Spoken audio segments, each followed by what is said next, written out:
He looked like a rookie inexperienced quarterback. Like the one ball he just chucked into the secondary that got picked off. Yeah. That's inexcusable. I'd rather watch Dillon Gabriel and or Shedeur Sanders. 2 weeks, y'all already turning on him. What happened? It's only week 2, and they're already calling for Joe Flacco to be benched. And I think this is funny and interesting for a multitude of reasons. More importantly funny because, Alex Smith went on his little diatribe about how crazy it is, and people were trying to demonize Shedeur about some alleged thing that happened in the draft. And they say, oh, well, you had a quicker path or a better opportunity with Lamar. But if you wanted to start, there's probably not any other place you want to go than the Cleveland Browns and a 40-year-old quarterback. So Dillon Gabriel is QB2. And a lot of people think that it's time to call for Dillon Gabriel or Shedeur Sanders. Obviously, I think Tony Rizzo has got a few different opinions. So today, even though Kevin Stefanski has doubled down that Joe Flacco is the quarterback for week 3 after that abysmal performance, what does the Cleveland media have to say about all of it? Are the Browns going to make a switch at quarterback this week? I don't think this week. But listen, he's got to play better than that, okay? He's not going to. He's not going to last 6 games playing like that. You think the Browns will stay with Flacco for this Sunday I do. Against the Pack? Yes. Best team in football. Yeah. You Okay, want to put a rookie who's never played? Then when they look bad again and when he looks old again and the Packers win by 20, then what? I think they're trying to stretch it out to 6 games. So is putting Dillon Gabriel in going to create? Yeah, openings? he's got a little more athleticism. Well, he's got his arm is okay. I want to see him. What do I have these guys on the roster for? I know what Flacco is. I know. Listen, he's going to get in there, but when you got 15 more games for crying out loud. Yeah, and I want to talk about 2 things, right? Well, first thing I want to talk about is, again, this idea that Joe Flacco was supposed to champion the ship throughout the entire season. I feel like maybe y'all haven't been watching football recently if you thought that was going to happen, right? I knew Joe Flacco was going to start. Makes sense. Get you through some of these nastier seasons. Let the rookies, whoever it is, let them get acclimated, and then boom. Like Tony Grossi's been, hey, week 6. I think 6 weeks is generous. I know we get on here, we make jokes about he's 40 years old. He is in fact 40 years old. This isn't, we're not defying laws. LeBron James is 1 in a million. Tom Brady, 1 in a million. There aren't a lot of even Aaron Rodgers. They've been pumping him full of ayahuasca. I mean, that 1 week he looked great. Now he looks like a 40-year-old quarterback that used to be really good. That's what Aaron Rodgers looks like. And Joe Flacco was a decent quarterback, right? That was known for doing it big in the wild world of the playoffs. Ergo, I don't think that's how you say that. Henceforth, I don't know. That's the reason why they called him January Joe, because when January came, the big bad Joe came out, all right? And again, I say all that to say not to disparage Joe Flacco, not to just call him old, not to say all this and that and everything else in between, but there's a lot of people who are jumping up and down right now because Shedeur is QB3 and he's and he still now has a quicker path. If Joe Flacco plays like that again, he's got a quicker path to playing. Not that Dillon Gabriel can't be good, but I mean, dang, you lose if you're down that quarterback. You don't think that Shedeur is going to get an opportunity? You don't think that immediately makes, after 2 weeks, people are already chirping for it? Now, again, it doesn't really matter what the media says. It matters what Kevin Stefanski says. And Kevin Stefanski has said a lot of odd things. We're going to get back into the media, but it's so interesting. And I actually like Kevin Stefanski. You can call me pro Kevin Stefanski, right? But again, I want to make sure when y'all say these things about Shedeur or whatever, it's not just because you don't like Shedeur. And if that's okay, that's fine. Just say that. But what I don't like is when y'all try to say things like, well, Kevin Stefanski's won Coach of the Year. Oh my God, I watched Browns fans up and down Twitter defending. Kevin Stefanski's taking this team to a winning record. He's done that. 2 weeks, y'all already turning on him. What happened? What happened when the Shedeur cult, when they were stating the obvious? The play calling is different. Either that, it's stagnant. You're dependent, and you want a quarterback that is going to hit the check down so you can establish the run. Kevin Stefanski, that's what you are. Now, I know since Brett Collerman didn't say it, since Rex Hollins did say, shout out to Rex Hollins, he's a good guy. Rex Collerman, he's just been beefing with me on Twitter, so I think he makes good content, but he don't like me, and I don't think he really don't like Dillon. But that's the point. Because they didn't say, but because Shedeur culture saying it's so bad. Now 2 weeks after the season, people are like, well, I mean, Coach Stefanski's got to do something, huh? Man, y'all, can y'all at least stand on it? Stand on it. Y'all just be saying stuff. Kevin Stefanski, when asked who is at fault for 4 years of inept offense. So interesting. Browns Football Forum. Now, I'm not saying you are one of the people who did it, but plenty of likes on this. These are clear things. And Zach Jackson, someone who does some reporting on reporting, KT Livingston at left tackle for the Browns. Stefanski said this was the Browns giving Dawar Jones a break because of the heat. This is something that happens almost nowhere else. We're playing perfect. So, man, I please save it. Say you don't like Shedeur. Say you don't think he's a good football player. Hey, we cool. We copacetic. If you got that opinion, I'm not mad at you. But for the love of Jesus, do not sit here and try to say, but no, Kevin Stefanski's actually a great coach. He knows what to do with Shedeur. Say me that bullshit. He don't even know what to do with a kicker. Stop. Just stop lying. Just say, hey, I don't like Shedeur. So 4 years of dog water offense and a dog water, besides the Baltimore Ravens, a dog water, no, and don't give me no shit about the Bengals because they're just all offense. A dog water conference, the AFC North. What do you have to say for yourself, Kevin Stefanski? One of the most generational offensive lines and running back. Well, Nick Chubb, you can't say generation, but I mean, he was a top 5 running back almost every single year he was healthy. We didn't coach our best 4 when years. it mattered. I need to do a better job. It's my responsibility to get it fixed. It's my responsibility. Out-coach now. They out-coached us in every phase. We didn't do a good enough job as coaches. We're just not doing a good enough job, and that starts with me. That's coaching. That's on me, bottom line. Yeah, again, that's coaching. Put that right on me. We just have to be better. That's on me. Many sacks that's on me. It's all of us, me. That's on me because everything that happens on that field is my responsibility. Everything. I need to own a large part of that, and that falls squarely on me. Again, nobody's fault but my own. I didn't put our guys in position to succeed. It's coaches. It's all of us. We have to be better. It is 100% me. I got to put the guys in position. Ultimately, I got to give him better stuff, and ultimately that's on me. And I got to give those guys better plays. 4 years of abysmal offense. 4 years of having the wrong guy at quarterback. You know how you don't. You know how I know you have the wrong guy at quarterback every single time? Because we're on another fucking quarterback. That's why. We're on Joe Flacco, whose last tenure in the NFL was peeing down his leg in Indianapolis. Was it not?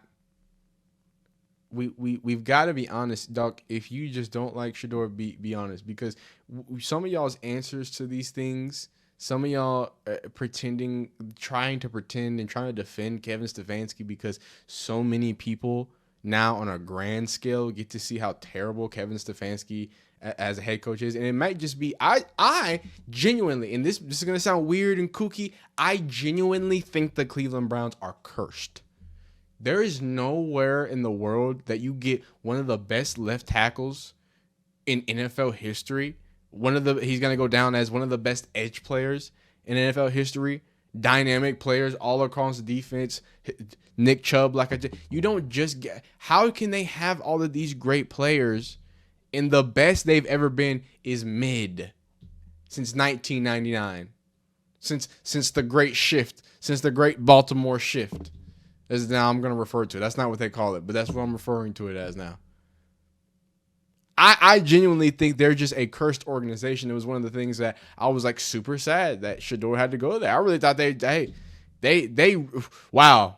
I didn't think the NFL hated him when he was in the fifth. When he went to the Browns, I was like, oh yeah, oh. At first, 4th round, 5th round, okay, that's tough, but I believe in Shedeur. The Browns, oh yeah, he's setting you up for failure. They trying to send you to the grindhouse because that's what the Browns have been, right? And I don't make these videos to just sit here and say the Browns are so terrible. I just say that so we're all on the same page. I just want y'all to continue to defend the guy that when people were saying, hey, play calling doesn't seem right, and they were calling a question, oh, no, coach of the year. Hey, there's a dude who has a hamstring injury taking up first-team reps from another player that if you did draft him and you do want to see him, wouldn't you allow him to get first-team reps and let the guy who was injured be injured? Nah, hey, coach of the year player, he's got it. That same player who played no preseason reps whatsoever. Allowed, and this is where, because if we're going to be actual adults and talk about accountability in the world of a head coach and what it means, allowed your quarterback room to be as unhealthy as it was. Dillon Gabriel with a hamstring injury. Kenny Pickett with a hamstring injury. Shedeur with arm soreness and then an oblique injury. Do you not think that's directly correlated to how your training staff prepares them? If we want to get super technical, I know y'all don't like doing that. I know y'all don't look like reading books and shit when it comes to football, when it comes to the real life athleticism, right? Do we want to get down to that now? No.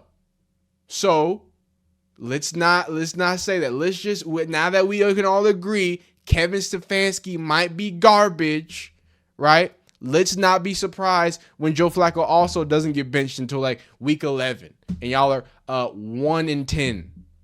But let's hear it. Is Shedeur starting or not? Shedeur will start at least 3 games for the Browns this year. Fact or fiction? I'm going to say fiction. And you know why? You know why I say that now? Because I think once Gabriel gets in, he's not going to have reason to give it up. Okay. You're that confident in him. I like what I see. Okay. Obviously, he was going against some backup Ravens defenders. They had pulled some starters, and the Ravens were obviously, not trying very much. But Dillon Gabriel looked pretty good in his one drive. His touchdown pass was a nice throw, like getting it up over the safety or the corner, whichever it was. So that was encouraging. I feel like we kind of talked about this heading into the season, and like where a good point to see Dillon Gabriel and then, or eventually Shedeur, at least just one of these rookie quarterbacks. And we kind of had our eye on like that week 7 matchup against the Dolphins as maybe the best time to get a rookie in there. Just go now. Just go now. Because and I know, like, and I joked before we came on here, we got the Packers next, and I said we might not get a yard. They've completely shut down the Detroit Lions and the Commanders, 2 prolific offenses. What's the worst that could happen if we go to a rookie? We're averaging 13 points a game our last 8 games. 13 points a game in our so what, we'll score 7 or 0? We're averaging 13 points a game and 8 losses. So like it can't get any worse. Hey man, and first off, this is the Dogs. So we, the Dogs, they've always been fair. They've always been cool. No beef against them. They're just honest. So I'm not even coming at them. But it's just so interesting how it went from, Joe Flacco's got it. He's the vet. Everything's all right. And I told y'all, Joe Flacco's old now. Hey, and y'all want to know why? And y'all can go back and watch the videos. Go back and watch. And guess what type of videos I was making? I was like, hey, Joe Flacco's a great mentor. Hey, it's going to be great to have Joe Flacco in the same room if you're a quarterback. But he's old. That he's just old. Again, going back to we just being honest, not a lot of 40-year-old quarterback. I'm not sure if you've looked around. So that's not me being me. That's not being me a Shedeur fan. And Shedeur gets it because he gets it. And people are like, oh, don't be calling for Joe Flacco's injury. Y'all thought I was calling for his injury. Calling for his injury. He's 40 years old playing football. There's 300-pound people jumping at him at full speed. There's no praying for his injury. It's called probabilities. That's a probability. As a 40-year-old, your bones get more brittle. Injuries are worse and more sustained, and it's easier to get them. And you've got faster, younger, scarier motherfuckers that are trying to get a $100 million contract. Wishing injury. I'm not wishing injury. I'm not a fortune teller neither. But I can see that he ain't gonna make it. Joe Flacco ain't gonna make it. And the way he been playing, it don't even need to be an injury. He's 40. It's all right. It's cool. We still love January Joe. Let's hear more discussion about Shedeur being put. Actually, before I do that, I do want to talk about two things. I want to talk about the conversation. It's gonna be really brief. The idea that Shedeur is getting saved because of how terrible the Browns are. And I think we got to be honest with ourselves. Look, the bet for me as a Shedeur right now, looking at all this, best case scenario, hey, Dillon Gabriel's the guy.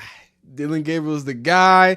Shedeur does what he needs to do. He gets traded to another team. People forget about Shedeur for a few years. He stacks up some more years. Now he's got the Joe Flacco mindset. And one of the best things, I think, it's important to go to a place to see how it shouldn't be run, right? He goes to the Browns, sees this is dog shit, right? Okay, boom, gets to a real place, gives some time, week 3 or 4, gets him a nice contract. He don't need no big bills. He don't really need nothing. Tom Brady method, right? I don't need to be the top paid guy. I already got money. You see my jersey sales? You see my merch sales? Cuz he walks in, becomes that guy, and then what do you know? Wherever everybody's sticking their wrist in the air, right? That's the way that I see it in perfect land, right? But in all honesty, the reason why I continue to sit and say, hey, it's gonna be closer for Shedeur to start, not because I don't believe in Dillon Gabriel. Again, I can go back and watch the videos. I've been saying Dillon Gabriel's a guy. It's gonna be hard to beat him. He can do it now. Now, is he gonna be amazing? No. There's a reason why he was projected to be a 3rd and 4th round pick. Like let's be real, right? I don't think he's going to shock the world. I think he's going to look decent. I think he's going to look competent. But decent and competent is like, that's all the Browns want. Like that's all they want. They just say, oh, we can score points. We are in an NFL offense that moves the ball and gets first downs. That is enough at this point for them.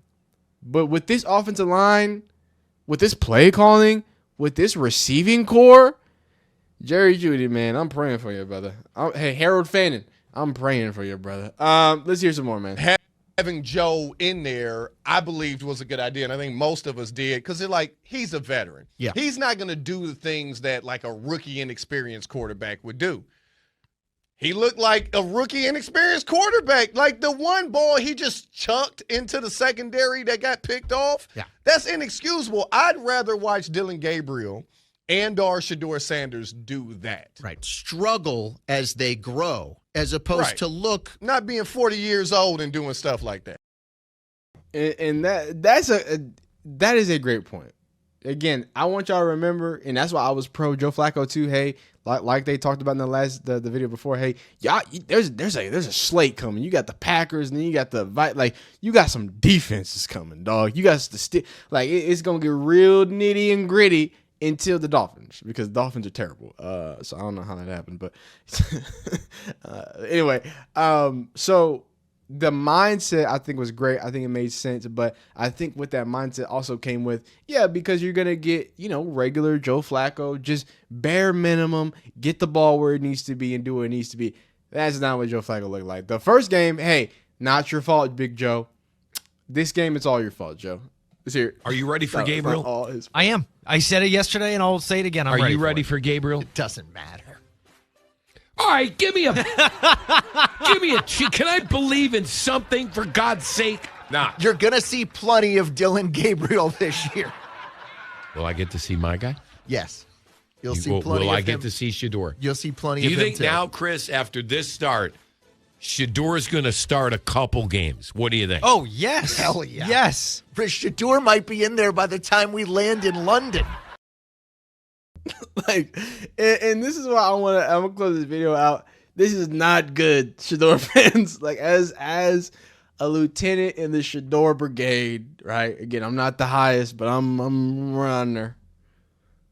Yeah, this isn't great. It's not great because it's the Browns. It's the same team that you and I have been taking shits on for the past few months. Rightfully so. Hey, rightfully so. But it was all fun before the rabbit had the gun. You feel me? Like now, oh. Will they see if you can do it, Shedeur? Now, do I think Shedeur can do it? Yeah, I do think he can create something productive. Now, again, I think Dillon Gabriel can too. But what does production look like? It don't look fun. Like it's not gonna be a great time. You know what I mean? It's gonna be a lot of sacks. We're gonna have to expect some picks. But hey, man, if we please put old Joe out of his misery, man. Please put old Joe out of his misery, man. But hey, if you like the video, like it. If you don't, dislike it. Subscribe if you like football content in any shape, form, fashion, factor, man. Continue to be great, and we'll see you next time. Peace.